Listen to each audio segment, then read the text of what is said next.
لیکن یہ کون سی توبہ ہے؟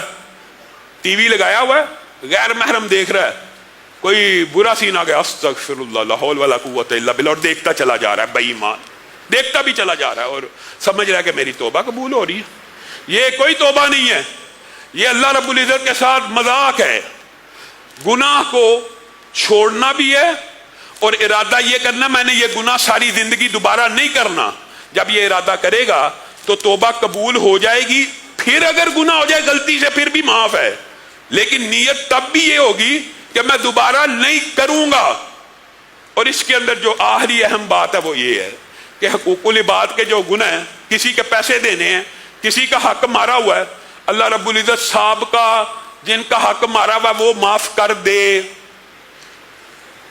ان کے پیسے تیرے پاس استطاعت ہے, لٹانا فرض ہے تیرے پاس. وہ جو کل آپ کے سامنے بات رکھی ہے وہ اس کے لیے جس کے پاس استطاعت ہی نہیں ہے, جو مجبور بے بس بے کس ہو گیا, یا جس کے دینے ہیں وہ ہی نہیں مل رہا, اس کے وارث ہی نہیں مل رہے, اب یہ مجبور ہے, اب یہ اس کے لیے دعائیں کرے گا, اس کے لیے مغفرت کی دعائیں کرے گا. حتیٰ کہ محدثین نے تو یہاں تک لکھا جو والدین ناراض دنیا سے چلے جائیں ناراض, تو ان کو منانے کا بھی طریقہ یہی ہے نا, پھر ان کے لیے دعائیں کی جائیں. اب وہ تو چلے گئے ہیں, تو توبہ کی قبولیت کے اندر اگر حقوق العباد کا معاملہ ہے, میں آج کے بعد کسی سے دھوکہ نہیں کروں گا, تو کیا یہ توبہ قبول ہو جائے گی؟ یہ توبہ تب قبول ہوگی جن کے ساتھ آج تک دھوکہ کیا ہے ان کے پیسے واپس لوٹا دے, تیری توبہ قبول ہے. اگر ان کے پیسے لٹائے بغیر اللہ معاف کرے, انسان مذاق کر رہا ہے یا اللہ کو ڈاج کرانے کی کوشش کر رہا ہے, اللہ آج تک جتنا حرام کھا لیا وہ میرا ہے, یہ شریعت کا مزاج نہیں, وہ تیرا نہیں ہے, تمہارے صرف راس المال ہے, جہاں سے شروع کیا تھا حرام سے قبل صرف اتنے کا حق بجانب ہو, اس کے بعد جتنا حرام اکٹھا کیا واپس کرنا ہوگا, لٹانا ہوگا. پھر توبہ قبول ہے, پھر قبول ہے. اور توبہ کی قبولیت کی یہی شرائط ہے, ایک گناہوں پہ نادم ہو جائے, ایک اس گناہ کو چھوڑے بھی اور پھر آئندہ نہ کرنے کا مصمم ارادہ کرے, اور اگر حقوق العباد میں سے ہے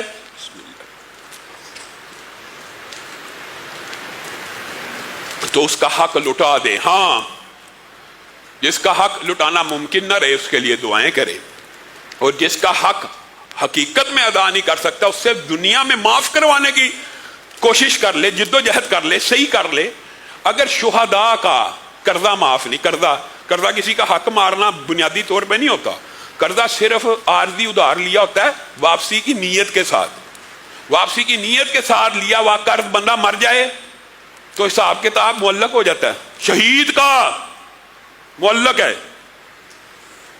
واپسی کی نیت والے پیسے پہ, کھانے کے پیسے کا حساب کیا ہوگا وہ تو ایک الگ باب ہے. واپسی کی نیت کا بھی رسول اللہ صلی اللہ علیہ وسلم صحابہ کو کیا کہا کرتے, چیک کرو اس نے کسی کا حق دینا تو نہیں ہے, اگر دینا ہے تو تم جنازہ پڑھ لو, میں اس کے لیے مغفرت کی دعا نہیں کروں گا, میں نہیں کروں گا, تم پڑھ لو. تو بنیادی طور پہ توبہ کی یہ شرائط ہے.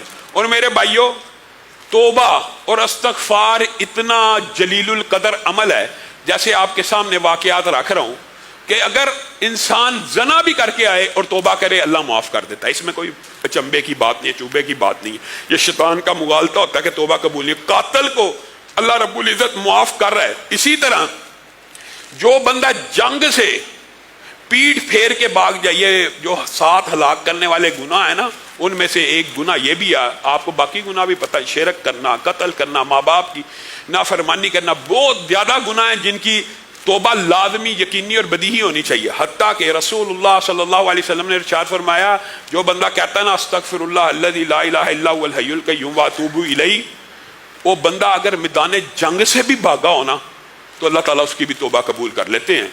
وعلی الثلاثة الذین خلفوا حتی اذا ضاقت علیہم الارض, یہ آپ کو پتا قرآن پاک کی آیت ہے. 3 صحابہ کے بارے میں, جلیل القدر صحابہ, 2 ان میں سے بدری تھے, 2 بدری تھے. آپ کو پتا نا بدر والوں کے مقام و مرتبے کا, حاتب بن ابی بلتا نے ایک مرتبہ ہاتھ لکھ دیا تھا مکے والے کو تو حضرتن کو اڑا دوں, تو رسول اللہ صلی اللہ علیہ وسلم نے کیا کہا تھا, محلن اے عمر صبر, ہوش, تجھے پتا کون ہے, کون ہے یہ؟ وہ ہے جو بدر میں شامل ہوا, جن کے بارے میں اللہ نے کہہ دیا تھا کہ جو مرضی عمل کرتے رہے اللہ ان کو جنت میں داخل کر دے گا. ذرا صبر کر عمر, صبر کر. گویا ایسے ایسے عظیم الشان صحابہ سے بھی گناہ سرزد ہو گئے، لیکن اللہ تعالیٰ نے ان کے گناہ بھی معاف کیے. کس بنیاد کے اوپر؟ توبہ کی بنیاد کے اوپر. اور یہ جو 3 بندوں کے توبہ کا واقعہ اللہ تعالیٰ نے قرآن پاک میں بیان کیا، یہ بڑا پھاہا ہے، یہ بڑا مرہم ہے بندہ مومن کے لیے.